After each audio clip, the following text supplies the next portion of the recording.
Penguasa kuil surgawi, bab 423. Di atas laut biru tua di selatan Tianchan, Tang Yun dan Baqi berdiri berhadapan. Baqi tidak lagi memiliki kekuatan untuk melarikan diri.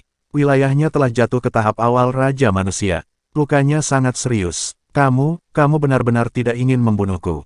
Baqi, sebagai Raja Manusia yang tidur 1000 tahun yang lalu, tahu tentang Tang Yun. Dia tidak mengenali Tang Yun saat mereka pertama kali bertarung, tetapi saat mereka bertarung berkali-kali, dia akhirnya mengenali Tang Yun. Baqi merasa sangat getir di hatinya. Seperti Fetuo, dia tidak mengerti apa yang terjadi di masa depan. Beranikah kamu macam-macam dengan naga di timur itu? Apakah kamu gila? Sialan, ada 2 generasi kaisar dan beberapa dinasti dalam sejarah. Mereka memiliki dasar yang buruk. Ambil contoh putri kekaisaran generasi kedua di depan Anda. Saat itu, jika seseorang mengatakan sepatah kata pun, pasti akan ada jenderal terkenal dari dinasti kekaisaran generasi kedua semudah membunuh seekor ayam. Gila? Dan alasan Baqi mengenal Tang Yun adalah karena, ribuan tahun yang lalu, dia mengajak Tianchan dan sekelompok cendekiawan untuk belajar di dinasti kaisar kedua. Sangat menyadari teror dan kekuatan dinasti kekaisaran generasi kedua. Dan putri dinasti kekaisaran di depannya dihormati oleh banyak orang di generasi kedua dinasti kekaisaran. Ketika putri dinasti kekaisaran ingin menikah, beberapa jenderal terkenal di generasi kedua dinasti kekaisaran hampir berbaris ribuan mil ke arah barat dan saling menghancurkan. Pada akhirnya, putri dari dinasti kekaisaran ingin menghentikan perang, jadi dia menekannya. Tang Yun mengerutkan kening dan menatap Baqi dan berkata, "Apakah kamu mengenalku?" Tang Yun merasa sedikit terkejut ketika dia mendengarkan kata-kata Baqi. Orang di depannya sebenarnya mengenalnya. Ini sudah 1000 tahun. Baqi menarik napas dalam-dalam, tiba-tiba berdiri tegak, menundukkan kepalanya ke arah Tang Yun dengan sungguh-sungguh, dan memberi hormat kuno. Kemudian Baqi mengangguk dengan getir dan berkata, "Sang putri itu benar, tidak ada yang mengetahuinya saat itu. Ribuan tahun yang lalu, saya memimpin tim untuk belajar di dinasti kekaisaran, jadi saya bertemu dengan sang putri dari kejauhan." Tang Yun mengangguk dan berkata, "Baiklah, ketika Anda mengatakan itu, sepertinya saya mendapat kesan tertentu, tetapi Anda tampaknya adalah seorang guru tahu pada awalnya. Tetapi saya tidak menyangka bahwa Anda nantinya akan menjadi Raja Manusia." Baqi menghela nafas pahit lagi, "Saya tidak bisa dibandingkan dengan jenderal terkenal dari kaisar generasi kedua. Baqi hanya beruntung. Di bawah bimbingan beberapa jenderal terkenal saya juga mampu membuat terobosan. Tapi saya tidak melakukannya, saya tidak mengharapkan orang-orang Tianchan di generasi selanjutnya. Saya benar-benar minta maaf karena beraninya Anda menyerang nasib nasional Tianxia." Tang Yun melambaikan tangannya dan berkata, "Tidak masalah. Tidak ada yang bisa menghancurkan takdir nasional Tianxia. Saya tidak akan membunuhmu hari ini, tahukah Anda alasan spesifiknya?" Setelah Baqi berpikir sejenak, ekspresinya tiba-tiba berubah. Dia memandang Tang Yun dengan ngeri dan berkata, "Putri, apakah yang Anda maksud adalah bencana dinasti kekaisaran?" Tang Yun mengangguk dengan sungguh-sungguh, "Itu benar. Jumlah Raja Manusia saat ini terlalu kecil, tetapi malapetaka semakin kuat." Setelah berpikir sejenak, Baqi mengertakkan gigi dan berkata, "Putri, berkat rahmat tidak membunuhnya hari ini, ketika Tianxia dipromosikan menjadi dinasti kekaisaran, Baqi pasti akan membantunya." Tang Yun menggelengkan kepalanya dan berkata, "Tidak perlu. Kamu baru saja bangun, dan kamu belum memahami situasi dunia dengan baik. Kamu boleh pergi, pembunuhan ulat sutera yang dilakukan Tianxia tidak akan mempengaruhi orang biasa, jadi jangan khawatir." Petik 2. Ketika Baqi ingin mengatakan sesuatu lagi, Tang Yun sudah berbalik dan pergi. Baqi mengerutkan kening dan melirik sosok Tang Yun yang pergi, merasa semakin bingung. Tang Yun tidak membunuhnya, dia juga tidak menanyakan kemana dia pergi. Jadi kemana dia pergi selanjutnya? Dan Anda harus tahu bahwa dia adalah satu-satunya orang kuat yang tersisa di Departemen Perang Tianchan sekarang. Tentu saja, dengan kekuatan setingkat raja, dia juga dapat membina sekelompok orang kuat dalam waktu singkat. Tapi kemana harus pergi? Pergi ke Lyons, atau ke barat? Sekarang Departemen Perang Singa akan dipromosikan menjadi dinasti kekaisaran, dia, Baqi, tidak mau pergi. Bahkan jika saya pergi ke sana, saya akan tertahan. Maka setelah berpikir sejenak, Baqi memutuskan untuk pergi ke benua barat. Tidak ada seorang pun di puncak dinasti di benua barat. Dengan kekuatannya sebagai Raja Manusia, dia masih bisa berdiri teguh. Adapun apakah dia, Baqi, berpikir untuk pergi ke Tianxia untuk membalas dendam? Nah, kalau itu kayu baja yang lahir generasi selanjutnya, itu masih mungkin. Tapi dia, Baqi, jelas tidak melakukannya, dan sejujurnya, dia tidak berani. Dia adalah sosok yang tertinggal ribuan tahun yang lalu, dan dia memiliki ketakutan yang mendalam terhadap naga raksasa di benua timur. Kalau begitu pergi ke barat, teriak Baki dalam hatinya, lalu dia sekali lagi membungkuk dengan hormat ke arah menghilangnya Tang Yun. Lalu dia pergi. Tidak lama setelah Baki pergi, sosok Zhong Yi muncul di tempat Baki dan Tang Yun berdiri. Zhong Yi tersenyum tipis, untungnya, saya memilih benua barat, kalau tidak saya harus membunuhnya jika saya tidak bisa menjelaskannya. Dia tidak sebodoh itu. Setelah Zhong Yi mengatakan sesuatu dengan nada aneh, dia menghilang.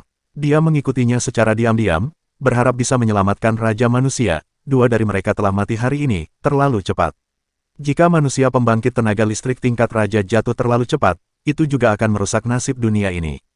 Tentu saja, ini adalah pertimbangan siswa kelas 1, dan pertimbangan seperti itu tentu saja tidak akan ada di hati Xiao Tians dan Yang Xia. Yang Xia bahkan ingin membunuh Kong Chang jika ada kesempatan. Tidak ada alasan, hanya saja Kong Chang terlalu misterius. Di reruntuhan markas besar Departemen Perang Tianchan, Xiao Tians, Yang Xia dan Liu Che sedang mendiskusikan rencana selanjutnya. Saat berikutnya, ruang berfluktuasi, dan sosok Tang Yun muncul di belakang Xiao Tians. Setelah Tang Yun muncul, dia melihat sekeliling dan menemukan bahwa Raja Manusia dan lusinan guru Tao dari Departemen Perang Tianchan semuanya tewas dalam pertempuran, jadi dia berpikir untuk berbalik dan pergi. Alasan mengapa dia kembali untuk melihatnya adalah karena dia sedikit khawatir. Terakhir kali dia bertemu Xiao Tians tidak menyenangkan, dan Xiao Tians masih menyimpan dendam padanya. Faktanya, saat ini, Tang Yun sangat ingin tinggal bersama Xiao Tians sebentar dan berbicara lebih banyak. Tapi dia masih tidak berani berbicara. Rasa bersalah yang dia rasakan terhadap Xiao Tians sangat dalam di hatinya. Jadi Tang Yun berbalik dan pergi. Tepat ketika Tang Yun hendak pergi, Xiao Tians menghentikannya dan berseru, "Ibu." Xiao Tians berbalik, menatap punggung Tang Yun dengan pandangan yang dalam dan berseru. Dengan datangnya pembukaan Tang Yun dan Xiao Tians, semua orang yang hadir langsung terdiam. Mereka, orang-orang teratas di Tianxia, semuanya tahu apa yang terjadi antara Xiao Tians dan Tang Yun. Setelah Tang Yun mendengar tangisan Xiao Tians, tubuhnya gemetar hebat, dan putranya memanggilnya lagi. Tang Yun kemudian berbalik perlahan dengan tubuh gemetar, menatap Xiao Tians dengan mata basah, dan berkata dengan gugup, "Baiklah, Tians, ada apa?" Ketika Xiao Tians melihat mata Tang Yun yang basah, hatinya juga tersentuh. Setelah Xiao Tians terdiam beberapa saat, dia berkata kepada Tang Yun dengan suara serak, "Wei Wei ingin berbicara dengan ibu." "Ibu, jika ibu punya waktu, dia bisa kembali ke rumah Tang untuk melihat." Xiao Tians berhenti dan melanjutkan, "Aku masih ada yang harus kulakukan. Aku akan pergi ke medan perang di luar wilayah." Setelah Xiao Tians selesai berbicara, dia bergoyang dan pergi. Dia tidak tahu apa yang harus dia katakan kepada Tang Yun sekarang. Lagi pula, sudah 5 tahun berlalu, tapi Xiao Tians sebenarnya masih berhati lembut. Terakhir kali dia mengatakan bahwa dia membenci Tang Yun di dalam hatinya, tapi itu baru beberapa hari. Ketika dia melihat Tang Yun lagi, dia ingin Tang Yun pulang. Xiao Tians pergi, dan air mata di mata Tang Yun segera mengalir. Meskipun Xiao Tians sudah berjalan jauh, Tang Yun masih mengangguk penuh semangat dan berkata, "Ya, oke, aku akan kembali. Aku akan kembali menemui Wei Wei, lihat Wei Wei." Kemudian Tang Yun tersenyum dengan air mata di wajahnya, bergoyang, dan bergegas menuju Xia Jing. Xiao Tians adalah putra kandungnya, dan dia memahami karakter Xiao Tians lebih baik dari siapapun. Tang Yun tidak banyak bicara, ini awal yang baik. Hanya setelah Xiao Tians dan Tang Yun pergi untuk waktu yang lama, semua orang yang hadir menjadi tenang. Saat Tang Yun ada di sini tadi, mereka benar-benar tidak berani berbicara. Tidak ada yang lain, hanya saja Tang Yun terlalu menakutkan.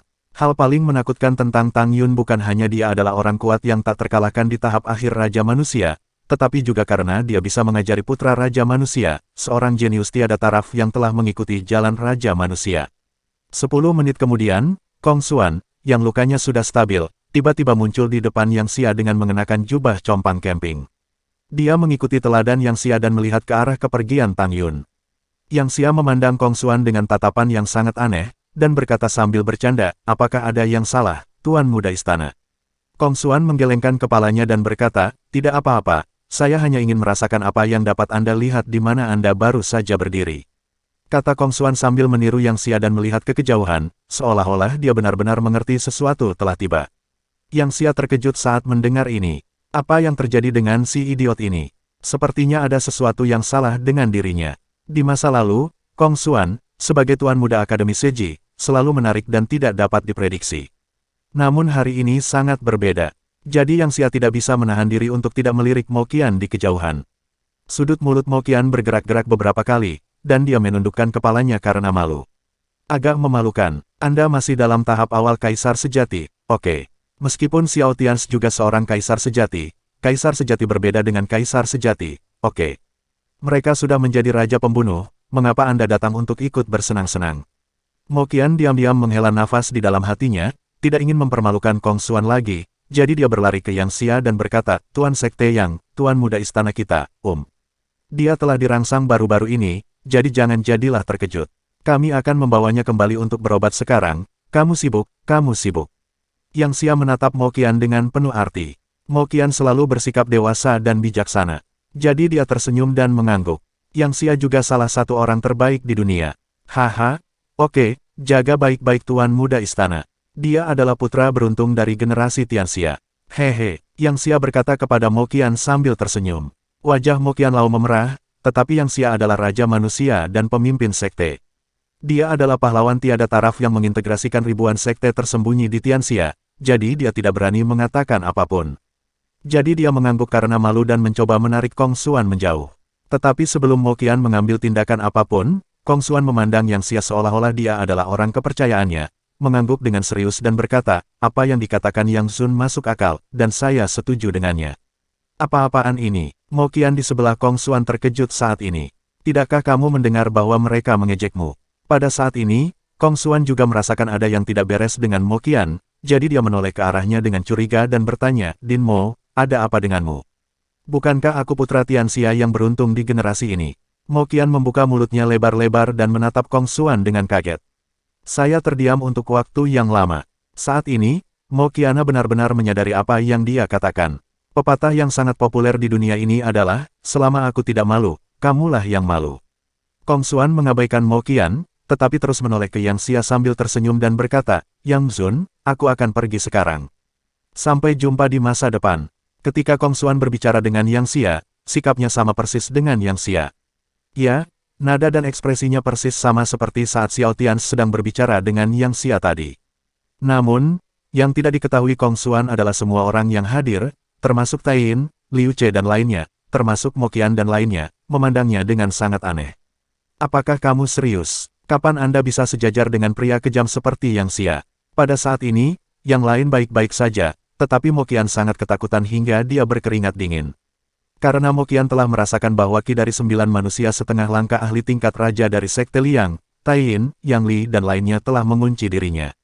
Mata Tai Yin berkilat dingin, dan dia menatap Mo Qian dan berkata, Saudara Mo, Tuan Muda Istana, kamu benar-benar tahu cara bercanda, kan? Wajah Mo Qian meneteskan keringat dingin, dan dia dengan cepat melambaikan tangannya dan menjelaskan, bukan itu masalahnya. Tuan Muda Istana, dia sedikit akhir-akhir ini. Sebelum Mo Qian selesai berbicara, Yang Xia memotongnya dengan lambaian tangannya. Ketika Yang Xia bergerak, Mo Qian secara alami tidak berani berbicara lagi. Kemudian Yang Xia Xiao diam-diam memandang Kong Xuan dan berkata, oke, saya tidak akan memberikannya. Kong Xuan mengangguk dengan anggun, seolah-olah aku setara denganmu, tepat ketika dia hendak mengucapkan selamat tinggal pada Yang Xia. Mo Qian, yang tiba-tiba tidak bisa menahan diri lagi, meninju kepala Kong Xuan dengan keras. Kong Xuan tiba-tiba pingsan. Lukanya sangat serius dan dia tidak bisa menghentikan Mo Qian sama sekali.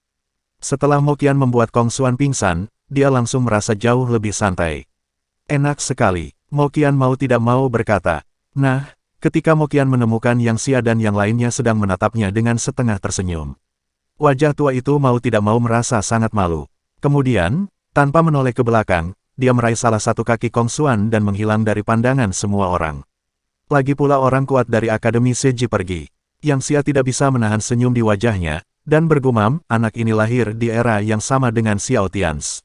Dia benar-benar sangat menyedihkan. Setelah Yang Xia selesai berbicara, orang-orang kuat dari Sekte Liang dan orang-orang kuat dari Departemen Perang Tianxia semuanya setuju. Ya, sungguh menyedihkan. Bab 424. Hidup ini sangat menarik. Yang Xia menggelengkan kepalanya dan tertawa, lalu berhenti memedulikan urusan Kong Xuan. Sebaliknya, dia mulai bernegosiasi dengan tetua kedua, Liu Che, yang sekarang menjadi komandan kedua Tianxia, tentang alokasi sumber daya. Bahkan sekarang, Xiao Tians memimpin kuil Tianxian untuk bangkit dengan kuat, dan kecepatannya semakin cepat, tetapi Yang Xia masih merupakan pahlawan tiada taraf dari generasi sebelumnya, dan dapat dianggap sebagai generasi pahlawan. Dengan usahanya sendiri, dia mengintegrasikan ribuan sekte tersembunyi di wilayah Tianxia dan memperjelas seluruh wilayah Tianxia. Untuk ini saja, belum termasuk beberapa ekspedisi Yang Xia untuk Departemen Perang Tianxia, dia telah mencapai prestasi luar biasa. Oleh karena itu, Liu Ce juga sangat menghormati Yang Xia. Dan sekarang kuil Tianshan sedang booming, dan kemajuan Sekte Liang tidak lambat sama sekali. Jangan bicara tentang orang lain, mari kita bicara tentang Taiyin, wakil pemimpin sekte pertama dari Sekte Liang. Dia baru saja mencerna kekayaan dua raja manusia dari Departemen Perang Tianmeng dan Departemen Perang Tianchan, dan telah memadatkan 8 lingkaran agung. Halo Sun, bahkan jika tidak termasuk bonus keberuntungan nasional Departemen Perang Tianxia, dia juga merupakan pembangkit tenaga listrik tingkat raja manusia setengah langkah. Tidak kalah dengan Mo Qianxi dari Akademi Seji. Belum lagi ada 8 jenderal raja manusia setengah langkah di bawah komando Yang Xia. Selain itu, ada lebih dari selusin orang kuat di alam hidup, lebih dari 20 orang kuat di alam kematian, ratusan master tingkat kaisar, dan master tingkat kaisar. Jadi tidak peduli aspek mana yang Anda lihat, Sekte Liang saat ini, yang telah mengintegrasikan sumber daya semua sekte di wilayah Tianxia, tidaklah lemah sama sekali. Kekuatan keseluruhannya sedikit lebih kuat dari Xiao Tians. Pada saat ini, Mo Qian dan kelompoknya, yang telah meninggalkan Departemen Perang Tianchan, tidak bisa menahan senyum pahit di dalam hati mereka. Tidak mungkin, apakah itu Xiao Tians, Yang Xia, atau Liu Ce dan lainnya, mereka masih memiliki dendam terhadap Akademi Seji mereka. Namun Kong Xuan tetap bertekad untuk memprovokasi Yang Xia. Ia adalah pahlawan hebat di generasinya, sosok tiada taraf yang sejajar dengan Kong Chang. Anda, orang yang bahkan tak bisa mengalahkannya di puncak kehidupannya, ingin sejajar dengannya. Apa yang kamu pikirkan setiap hari? Tapi Mo Qian memikirkannya lagi, dan merasa sedikit lega, karena bagaimanapun juga, Akademi Seji mereka telah melakukan pekerjaan dengan baik kali ini. Setelah itu, dampak negatifnya akan berkurang. Dan kali ini Departemen Perang Tianxia berperang melawan Tianchan. Ini juga merupakan kerjasama pertama antara sekelompok kekuatan utama di Departemen Perang Tianxia. Pertarungan terpadu seperti ini dapat mempercepat integrasi semua pihak. Jadi itu awal yang baik. Ingat http://. dalam 1 detik. Di reruntuhan Departemen Perang Tianchan, 3.000 tentara lapis baja kaisar dari kuil Tianshan juga bergegas mendekat. Kemudian, di bawah kepemimpinan Sekte Liang dan lebih dari selusin guru Tao dari Departemen Perang Tianxia, mereka bergegas ke semua pihak. Di wilayah Departemen Perang Tianchan, ini sangat sederhana. Banyak orang kuat mereka dikirim untuk mengepung dan menekan Departemen Perang Ulat Sutra Surgawi. Orang kuat yang tersisa, yang berada di atas level Raja Surgawi, maaf, itu tidak ada hubungannya dengan dendam apapun, bunuh saja mereka. Hal yang sama berlaku untuk Departemen Perang Tianmeng. Orang biasa tidak akan menyentuhnya sedikit pun, tapi orang kuat dan kekuatan tempur kelas atas di atas Dewa Perang harus mati. Selain itu, ini juga merupakan kesempatan bagi para prajurit kuil surga untuk berlatih. Nah, jadi ketika harus membersihkan orang-orang kuat di Departemen Perang Tianchan dan Departemen Perang Tianmeng, tentara lapis baja berat dari kuil Tianshan adalah kekuatan utamanya. Sekelompok pembangkit tenaga listrik tingkat Dao Master hanyalah pengawal untuk mencegah pembangkit tenaga listrik tingkat Dao Master yang tersembunyi muncul di wilayah lawan. Dalam satu hari, ribuan asap suar dinyalakan di jalan utama timur dunia, di wilayah markas Perang Tianchan dan Tianmeng di sekitar Departemen Perang Tianxia. Kekuatan utama Departemen Perang Tianchan dan Departemen Perang Tianmeng semuanya hancur. Pada pukul 4 sore, Yang Xia dan Liu Ce, membawa takdir nasional dari dua Departemen Perang teratas Tianchan dan Tianmeng, datang ke alun-alun Departemen Perang Xiajing. Di alun-alun markas Perang Xiajing, Yang Xia, Tang Yun, Kong Chang, dan Qin Wu berdiri di tengah dengan wajah tenang. Kemudian raungan naga yang jelas terdengar, dan naga emas keberuntungan nasional sepanjang ribuan meter tiba-tiba naik ke langit dan menelan keberuntungan nasional dari dua divisi perang teratas Tianchan dan Tianmeng dalam satu gigitan. Yin, naga emas keberuntungan nasional dari Departemen Perang Tianxia, yang baru saja dipromosikan dengan kuat beberapa hari yang lalu, sekali lagi berkembang dengan kecepatan yang terlihat dengan mata telanjang pada saat ini. Momentumnya semakin kuat. Dari tingkat dinasti akhir, kita berlari menuju puncak dinasti sedikit demi sedikit. Dan di bawah, Tang Yun, Yang Xia, Kong Chang, tiga raja manusia yang agung, dan ratusan guru Tao sedang mengawal kemajuan takdir nasional.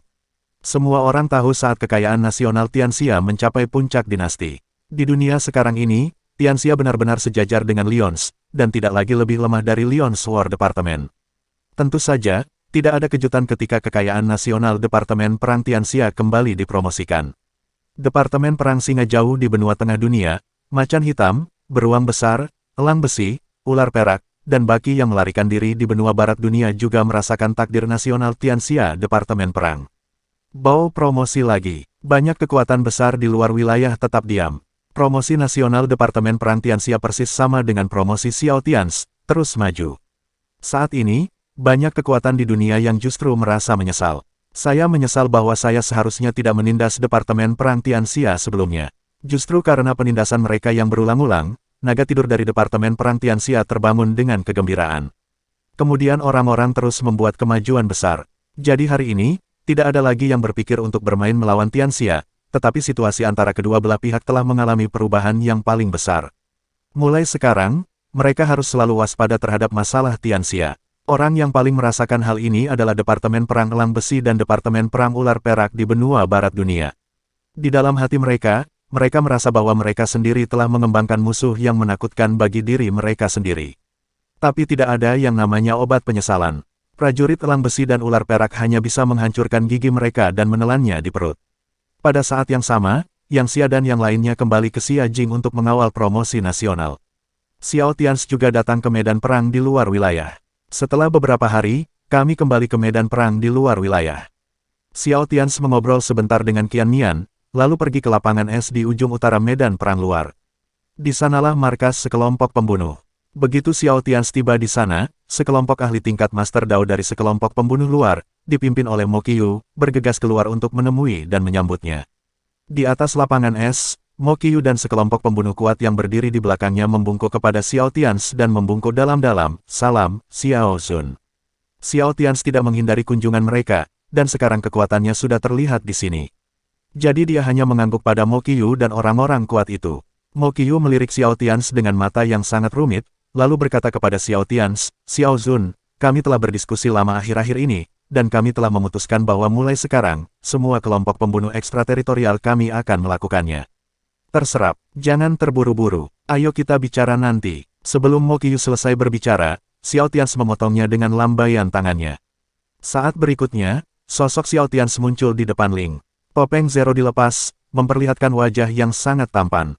Ling memandang Xiao Tians dan tersenyum dan berkata, "Saudara Xiao." Ekspresi Mo Qiyu berubah dan dia memarahi Zero, "Nol. Bersikaplah sopan." Xiao Tians melambaikan tangannya dan berkata sambil tersenyum, "Senior Mo Qiyu, tidak apa-apa.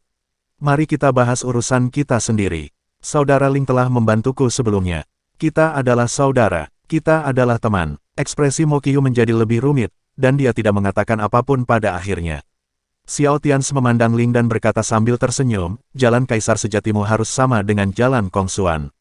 Ini harus membutuhkan kebangkitan kedua. Sulit untuk mendapatkan persetujuan dari Dao. Jadi saudara Ling, apa yang kamu inginkan untuk memilih? Pilih sekarang, maju saja ke kaisar sejati, atau tunggu kebangkitan kedua lalu menerobos." Ling memandang Xiao Tians dan menggelengkan kepalanya sambil tersenyum masam dan berkata, "Ayo maju sekarang. Departemen Perang Singa akan maju ke dinasti kekaisaran, dan Tianxia akan melakukannya. Dunia telah berubah. Kami benar-benar terisolasi dari orang biasa. Saya merasa masalah besar akan segera datang. Jika saya tidak maju, saya takut setengah mati." Haha, Xiao Tians juga menggelengkan kepalanya dan berkata sambil tersenyum riang, "Jangan khawatir, saudara Ling, kamu tidak bisa mati. Kalau begitu kamu bisa maju sekarang, dan aku akan mengantarmu." Senyuman di wajah Ling memudar. Setelah menarik napas dalam-dalam, dia membungkuk pada Xiao Tians, mengangguk dan berkata, "Oke. Baiklah." Xiao Tians juga mengangguk, lalu mengeluarkan sebagian dari Raja Manusia Daoyun dan memasukkannya langsung ke tubuh Ling. Ekspresi Mo Qiyu dan Ling berubah drastis. Keberuntungan manusia pembangkit tenaga listrik tingkat raja. Ling membuka mulutnya lebar-lebar dan memandang Xiao Tians dengan tidak percaya. Xiao Tians mengangguk dan tersenyum, "Baiklah,